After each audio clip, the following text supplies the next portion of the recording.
कि हाल ही में रिपब्लिकन उम्मीदवार डोनाल्ड ट्रंप, जो कि पूर्व राष्ट्रपति ऑफ अमेरिका हैं, उन्होंने हिंदुओं के खिलाफ हुई बांग्लादेश में हिंसा पर खुलकर अपना स्टेटमेंट रखा और साथ में यह भी कहा कि यह जो बाइडेन की प्रेजेंस में हुआ है, अगर मैं राष्ट्रपति बना तो ऐसा नहीं होने देता। आप सभी को ध्यान होगा कि हाल ही के समय पर जब से बांग्लादेश में अस्थिरता आई, उस समय से भारत के सेंटिमेंट्स को हर्ट करने के लिए बांग्लादेश में रह रहे हिंदुओं को टारगेट किया गया और उस टारगेट के चलते बड़ी संख्या में हिंदुओं के खिलाफ अत्याचार हुआ। इस अत्याचार के खिलाफ दुनिया में लोग बट गए। भारत की तरफ से खूब प्रतिक्रिया दी गई कि हिंदुओं के साथ जो हो रहा है वो गलत है और ऐसा नहीं होना चाहिए बांग्लादेश में। लेकिन भारत में भी लोग बटे हुए थे। बहुत से लोग तो ये तक जताने लगे थे कि वहां हिंदुओं के साथ कुछ भी गलत नहीं हो रहा है। बहुत सी राजनीतिक पार्टियों ने तो अपने मुंह से एक भी बयान देने से किनारा किया कि नहीं, हम इस विषय पर बोलेंगे तो हमारा वोट बैंक नाराज हो जाएगा। ऐसे में डोनाल्ड ट्रंप खुलेआम बाहर आते हैं और बोल देते हैं कि मैं हिंदुओं के समर्थन में हूं, अगर मैं राष्ट्रपति बना तो मैं ऐसा बिल्कुल नहीं होने दूंगा। यह बात कितना मायने रखती है और क्यों इस समय पर बोली गई है, सारी बातों का आज विस्तार से एनालिसिस करेंगे। लेकिन बाइडेन पर आरोप लगाते हुए, क्योंकि वर्तमान में राष्ट्रपति बाइडेन है और उन्होंने कमला हैरिस को, जो कि भारतीय मूल की हैं, उन्हें अमेरिका में राष्ट्रपति पद के उम्मीदवार के लिए खड़ा कर दिया है। डेमोक्रेट्स की तरफ से, बाइडेन की तरफ से इस समय कमला हैरिस अमेरिकी चुनावों में है। तो कमला ने इग्नोर किया हिंदुओं को, ऐसा इन्होंने आरोप लगाया है। किसने आरोप लगाया है? डोनाल्ड ट्रंप ने। यही कारण है कि यह सुर्खी बन जाती है और सुर्खी है, Donald Trump praises on social media for speaking up for Hindus in Bangladesh in Diwali greetings, Trump slams attack on minorities इन बांग्लादेश। और कहा कि कमला ने हिंदुओं को इग्नोर किया।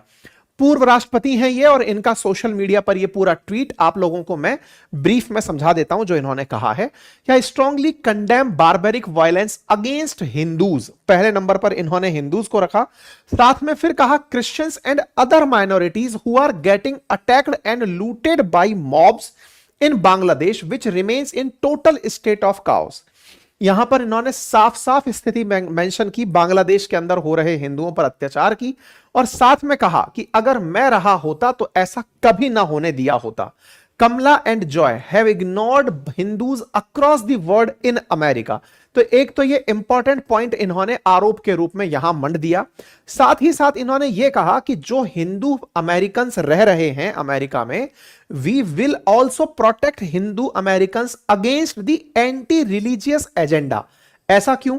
क्योंकि हाल ही के समय पर आपने देखा हो तो भारत के खिलाफ एजेंडा चलाते हुए जो ट्रंप है, वो जो ट्रूडो हैं, उन्होंने जिस तरह से सिख सेपरेटिस्ट्स को बहुत हवा दे दी है, खालिस्तानियों को बहुत हवा दे दी है, जिसके चलते वो हिंदू मंदिरों को टारगेट कर रहे हैं। भारत को टारगेट करने के नाम पर जो लोकल हिंदू वहां रह रहे हैं उन्हें निशाना बना रहे हैं। ऐसे हालात अमेरिका में भी देखने को मिलते हैं। अमेरिका में जिस तरह के सेंटिमेंट्स बन रहे हैं उस पर इन्होंने साफ कहा कि अगर कोई एंटी रिलीजन एजेंडा चला रहा है हिंदुओं के खिलाफ तो मैं उसके सख्त खिलाफ खड़ा हूं। We will fight for your freedom, हम आपकी स्वतंत्रता के लिए लड़ेंगे। Under my administration we will also strengthen our great partnership with India और my good friend Prime Minister Modi. हम मोदी के साथ अपनी मित्रता, जो उनकी मित्रता है, उसे आगे बढ़ाएंगे और हमारी पार्टनरशिप को बहुत आगे तक लेके जाएंगे। इसी के साथ इन्होंने हैप्पी दिवाली मैसेज को अपनी तरफ से खत्म किया।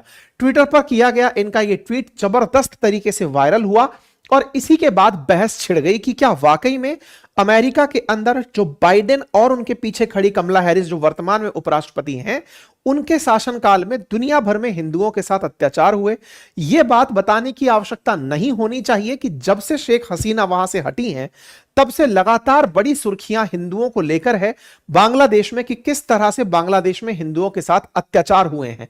हमने इस पर कई सेशंस आपसे किए हैं और उसमें बताया है कि शेख हसीना के भागने की कीमत बांग्लादेशी हिंदू चुका रहे हैं, क्योंकि हिंदू स्टेट होने के नाम पर बांग्लादेश के अंदर जो मुस्लिम हैं वो माइनॉरिटी में हिंदुओं को टारगेट कर रहे हैं। क्योंकि शेख हसीना भले ही वो खुद मुस्लिम हो लेकिन उन्होंने एक हिंदू बहुसंख्यक राष्ट्र में शरण ली है और मोदी, जिनकी इमेज इस तरह से है कि ये हिंदुओं के हिंदू हृदय सम्राट हैं, इन्होंने इनको शरण दी है। इनके शरण देने के चलते चलो हिंदुओं को प्रताड़ित करते हैं और ऐसा करके जबरदस्त तरीके से बांग्लादेश में हिंदुओं के खिलाफ हिंसा हुई, जो काफी सारी न्यूज में भी बनी।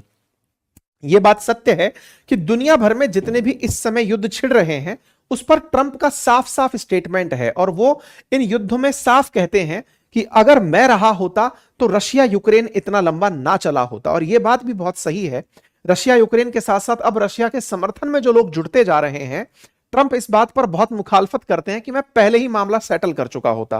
बोले तुमने जबरदस्ती इसको ऊपर चढ़ा दिया जिसके चलते युद्ध इतना लंबा खिंच गया। सेम यही हाल इन्होंने इजराइल और यूक्रेन के केस में किया है, इजराइल और गाजा पट्टी के केस में किया है। खैर, हम पुनः वापस अपने मूल मुद्दे पर लौटते हैं और उस विषय पर वापस वस्तु स्थिति केंद्रित करते हैं कि ट्रंप ने इसी समय पर यह बयान क्यों दिया, इसका क्या मोटिव हो सकता है आज के समय पर। अब वो समझने का प्रयास करते हैं। तो देखिए, सबसे पहली बात जो आपको समझनी चाहिए वो ये है कि जहां अमेरिका अपने आप को सबसे पुरानी डेमोक्रेसी बताने की मेहनत में रहता है, भारत ओल्डेस्ट डेमोक्रेसी भी है और लार्जेस्ट डेमोक्रेसी भी है। और भारत के चुनावों से दुनिया को बहुत कुछ सीखने को मिला है। भारत में जब लोकसभा चुनाव हुए तो किस तरह के मुद्दे यहां पर रहे, अब वो मुद्दे अमेरिकी चुनावों में साफ साफ दिखाई दे रहे हैं। अमेरिकी चुनावों में दिखाई दे रहे मुद्दों में क्या समानता है भारत के चुनावों से, वो मैं आज आपको बताऊंगा। वहीं दूसरा, मुद्दों की समानता के साथ साथ वहां की पार्टियां कैसे बटी हुई हैं, यह भी मैं अब आपको बताऊंगा। और आपको यह बताऊंगा कि ट्रंप कौन सी पार्टी की तरह दिखाई देते हैं और बाइडेन कौन सी पार्टी की तरह दिखाई देते हैं। ट्रंप रिपब्लिकन पार्टी से आते हैं और बाइडेन डेमोक्रेटिक पार्टी से आते हैं। लेकिन भारत में कौन सी पार्टी ऐसी है जो उनकी विचारधारा से मैच करती है, इस बारे में मैं आप लोगों को यहां पर डिटेल में बताता हूं। देखिए साहब, शुरू करते हैं भारत की राजनीति से रिलेशन। यूएस में होने वाले हैं इलेक्शन इस 5 नवंबर को, यानी कि मंगलवार को वहां पर राष्ट्रपति पद के लिए वोट डलने वाले हैं। ऐसे में हर पार्टी अपने तरीके से उम्मीदवारों को अपनी तरफ से वोटर्स को अपने पक्ष में करने लगी है। ऐसे में एक तरफ ट्रंप है और दूसरी तरफ कमला हैरिस हैं। कमला हैरिस जो भारतीय मूल की हैं, वो वहां पर राष्ट्रपति पद के चुनाव के लिए खड़ी हैं। जितनी भी रिपोर्ट्स आ रही हैं उसमें एक जानकारी हमेशा से रही है कि जो भारतीय लोग हैं अमेरिका में जो रहते हैं, लगभग 50 लाख से ऊपर भारतीय वहां निवास करते हैं। उनमें से लगभग 25 से 26 लाख अमेरिकी वहां वोट देते हैं। मतलब जो भारतीय मूल के लोग हैं जो वहां रहते हैं, जिन्हें नागरिकता मिली हुई है, जो वोटर है वहां पे, वो वोट देते हैं। और उन वोटर्स का अगर आपने आज से पहले का एनालिसिस सुना हो तो मैं पहले ही बता देता हूं, उनकी पूर्व धारणा हमेशा से बाइडेन के पक्ष में रही है, या फिर यह कहिए कि डेमोक्रेटिक पार्टी के वोट बैंक के रूप में भारतीय मूल के लोगों को माना जाता है। अब आप पूछेंगे ऐसा क्यों? इसके पीछे का एक बहुत बड़ा रीजन है और वो ये है कि इमिग्रेंट्स के पक्ष में हमेशा रही है बाइडेन की पार्टी, डेमोक्रेटिक पार्टी। यानी कि कोई बाहर से आकर बसे अमेरिका में तो उसका ज्यादा समर्थन बाइडेन की पार्टी ने कहा है। ट्रंप जो है ना, वो किसी भी देश के नागरिक को अमेरिका में बसाने के काफी खिलाफ रहते हैं। जैसे उन्होंने अमेरिका और मैक्सिको के बीच में दीवार खड़ी करवा दी कि यहां से इमिग्रेंट्स इलीगल घुसते हैं, मैं इनको यही रोकना चाहता हूं। ठीक है, एनीवे, तो जो लोकल्स ऑलरेडी वहां रह रहे हैं वो डेमोक्रेट्स के समर्थन में हैं।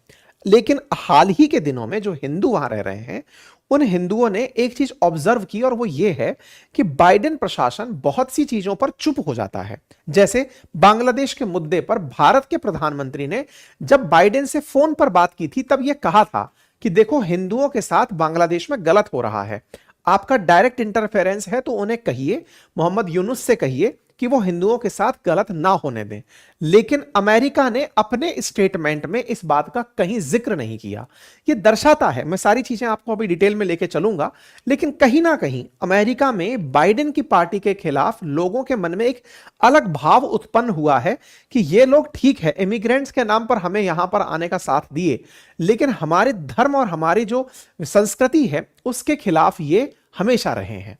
इस बात को ट्रंप कैश करा रहे हैं क्योंकि आज से 4 दिन बाद चुनाव होने वाले हैं। 5 नवंबर को वोट डलेंगे। अब 5 नवंबर को वोट डलेंगे, ऐसे में इंडियंस को कैसे अपनी तरफ किया जाए उसका प्रयास जारी है। लेकिन क्या इकलौता प्रयास है? नहीं, बहुत सी चीजें हैं जो मैं आपको अब डिटेल में बताता हूं। सबसे पहले चलते हैं भारत के चुनावों से समानता देखने के लिए कि किस तरह से अमेरिका के चुनाव भारत की तरह ही भारतीय मुद्दों से लटे पटे पड़े हैं।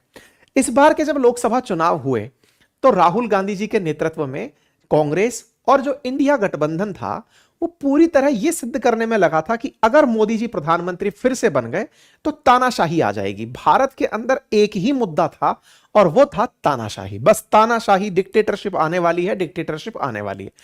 ये डिक्टेटरशिप वर्ड इतना हाईलाइट किया गया था कि हर किसी को लगने लगा था कि हां साहब, मोदी जी तीसरी बार आने का मतलब है तानाशाही आना। हालांकि